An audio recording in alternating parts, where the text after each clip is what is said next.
আজানের জবাব দেওয়া একটা আমল, আপনারা জানেন তো। মুয়াজ্জিন যা বলে তার সাথে সাথে তা বলা, তার পরপর সেটা বলা। মুয়াজ্জিন যখন আল্লাহু আকবার বলে তখন আপনিও আস্তে আস্তে করে আল্লাহু আকবার বলবেন। মুয়াজ্জিন আবার যখন আল্লাহু আকবার বলবে আপনিও আল্লাহু আকবার বলবেন। মুয়াজ্জিন যখন আশহাদু আল্লা ইলাহা ইল্লাল্লাহ বলবে আপনিও আশহাদু আল্লা ইলাহা ইল্লাল্লাহ বলবেন। মুয়াজ্জিন যখন আশহাদু আন্না মুহাম্মাদুর রাসূলুল্লাহ বলবে আপনি কি বলবেন? আশহাদু আন্না মুহাম্মাদুর রাসূলুল্লাহই বলবেন। অনেকে সাল্লাল্লাহু আলাইহি সাল্লাম পড়ে, সাল্লাল্লাহু আলাইহি সাল্লাম পড়বেন হলো আজানের শেষে, কিন্তু আজান চলাকালীন আশহাদু আন্না মুহাম্মাদুর রাসূলুল্লাহই বলবেন।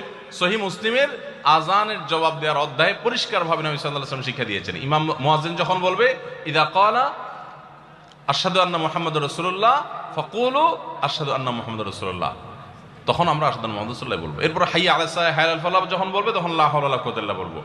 এরপর আল্লাহু আকবার বললে তাই বলবো, লা ইলাহা ইল্লাল্লাহ বলার সময় তাই বলবো। তারপরে আজানের জবাব দেবো, দুরূদ পড়বো, দোয়া পড়বো।